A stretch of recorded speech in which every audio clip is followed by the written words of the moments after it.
Hello everybody on YouTube, it's Xaldin here, the Magician Master 100, known as the Master of all Spellcasters, here to do a different kind of deck update today. Today I'm going to be doing a deck update on this new card game I just got into, called Buddyfight. It's a very fun game actually. I played a couple games with Christian Dragoon. I'll leave his channel in the description down below. So let's not waste any time, let's get to the deck update. The world I'm running is Magic World. For those of you who don't know about this is a flag. It's supposed to represent what world you play, and it allows you to play the cards that are from that world. So Magic World is the world I'm using. And in the game, you get to pick a buddy monster, which will be your buddy. Basically, for a Yu-Gi-Oh term, your deck master, basically. But the only difference is you won't lose as soon as your deck master gets destroyed anyway. My buddy monster is going to be temporary for now, Demon Dr. Baru. I have 5 of them, and he's not so bad actually. He's good for increasing your gauge, and I have a combo for him that will allow me to keep bringing him back to my hand and increase my gauge a lot. So yeah, 5 Barus. I hope I'm pronouncing the name right. I'm sorry if I don't pronounce the name right. Anyway, that's a size 1 monster. For my other size 1 monster I'm using is 4 Demon Realm Warrior Zepars. He's a pretty good beatstick actually. 3,000 defense, that's the blue, and 2,000 attack, which that's the red, and 2 critical right there, just like Vanguard. Well, then again, this card game is made from Bushiroad, the same creators of Cardfight Vanguard. So, yeah. Another really good size 2 monster, well, not size 2, I'm now getting to the size 2, is Protector of Friendship Barbados, I think that's pronounced. I'm sorry if I'm not pronouncing the names right. I'm sorry if I'm not. But for those of you who haven't played Buddyfight and play Magic World, I know some of you are probably thinking, why aren't you running Fallen Angel of Rage Belith? Well, the reason why is I only have 1, and the other thing is, I like Barbados' statuses. If you take a look closely, his status is 4,000, similar to Fallen Angel of Rage, and the thing that he has better than Fallen Angel is that he has 6,000 defense, and I know he has 1 less critical than Fallen Angel of Rage, but you can't argue with that good defense right there. You can't argue with that. That's really good defense right there. 6,000 defense right there. So, yeah.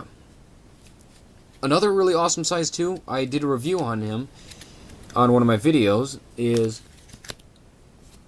Oh, sorry, a little bug was flying by. Anyway, Great Duke Astaroth. Now, I know I said his cost was a little bit heavy and all that, but I did believe that he was a very good card. And it is actually a good card, depending on what deck you're running. I know some of you prefer Herb Magician better than Astaroth, because Astaroth has a... sorry, again, there's a bug around here. I'm trying to swat it away. It's about, like, really tiny, but anyway. Anyway, Great Duke Astaroth, a really good card, depending if you use it right. And like I said, I know some of you prefer Herb Magician because he has no cast cost, call cost, excuse me. But the upper hand about this card is he has Soul Guard and double attack. And this entire deck is all 72 pillars, except for some of the spell cards, of course. So, yeah. The next size 2 monster I run is Lyre Foldfool. Yeah, sorry if I'm not pronouncing the names right. He's actually a pretty good monster, pretty good status, and his ability's not so bad. It lets you play set spells as soon as you call him to the field for free.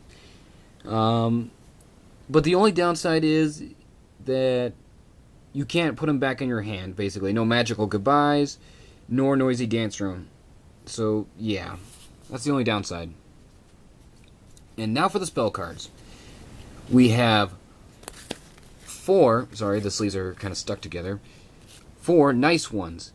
It's actually a pretty good spell card, especially when you're using Astaroth or Herb Magician, because when you have Astaroth or Herb Magician on the field, you can just play Nice One for free. So basically, you just draw 2 cards for free. Just like Pot of Greed in the Yu-Gi-Oh term. You know, just basically draw 2 cards. Now for the other spell cards. I have 4 Key of Solomon First Volumes. It helps you increase your gauge, which it's very important that you keep a good minimum amount of cards in your gauge for any specific effects or calling any specific monsters. And I have 3 Key of Solomon Second Volume. It's actually pretty good when you have Key of Solomon First Volume in your drop zone, or in Yu-Gi-Oh term, in your graveyard. You'll let you draw a card and gain 1 life point. I only have 1 of this spell card. I might find more, but depending on what goes on. Devil Advantage. If you, for example, like I said before, with Nice One and Great Duke Astaroth and Herb Magician, if you had those cards in the field, well, except the Nice One, you can just play this card for free. Take any of your 72 pillars and put it back in your hand. But they have to have the same name, of course. You can't just take any of the 72 pillars and put it back in your hand. Here is Great Spell Saturday Night Devil Fever. It's actually not a bad spell card. It's actually pretty good. It lets you, well, true, it's got a little bit of a heavy cost, pay 2 gauge and 1 life point, but the upside is you take all the cards from your drop zone and put it back in your deck, as long as your drop zone of 72 pillars is 6 or more. And the other good thing is it lets you call any size 1, let's see, size 1 or, nope, just size 1 monsters. I was thinking of size 1 or less, but I was looking at the card more closely, and it says only size 1 monsters, like up to 3 of them, and just call them without any cast costs. So, that's pretty good. And now, for the other spell cards, the set spells. I have 3, the Arc. It's actually pretty good at saving you when it comes down to your opponent trying to go for a game kind of moment, or trying to, beat you or OTK you, which, of course, I've only seen 1 OTK in Buddyfight, and that was only in the anime, and come on, it's the anime. Anyway, basically you pay 2 gauge and put the top 2 cards of your deck and put it in its soul face down, and if your life points become 0, you can reveal the soul of this card, and if one of is a spell card, that means your life points become 2, and you draw a card. So that's pretty good of saving you right there. Another pretty good set spell I told you about using combos with, where is he? Hold on.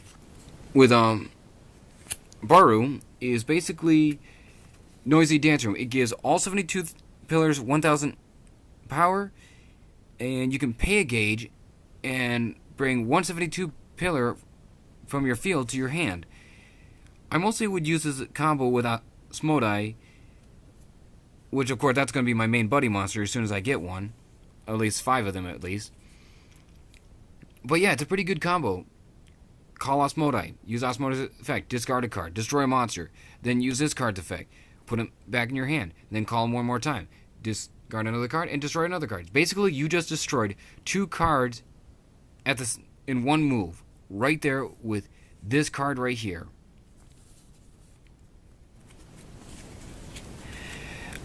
And I have 4 Solomon Shields for the good defense, as long as your attack is not a link attack. Well, basically your opponent link attacking against you. And here's a pretty good spell card I like. Abracadabra.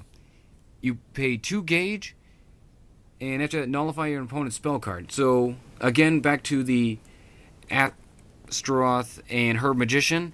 You'll pay 1 less gauge, basically just 1, and basically you'll just negate one of your opponent's spell cards. Now for the item cards. I have 2 Grunrod Stravideus. Sorry again, not pronouncing the names right if I'm not pronouncing them right. And Vestide. Bestine. I like this one better than the other one. I know this one has more of a cost than this one, but I like this one because Unlike this one, it will give an extra 3,000 power to one of your monsters on your field. So basically a power boost while dealing damage to your opponent. And finally, I only have one Diabolical Hardcore. I don't have any more. The Impact cards is the only one I have. I'll find another one if I can, or make room for another one, at least maybe 2 or 1 more. But it's actually good. Pay 3 gauge, make sure you have 172 pillar in your center, and then deal 3 damage. So that's really good. So that's my video. Thank you so much for watching. Hope you guys look forward to seeing me doing some Buddyfight. And I'll keep you updated on my Buddyfight deck, if I get Osmodi, of course. And I might do a Buddyfight game with my bro Christian Dragoon. Check out his channel, link will be in the description. And check it out on our channel, the Trading Card Bros, link in the description. So, catch you guys later.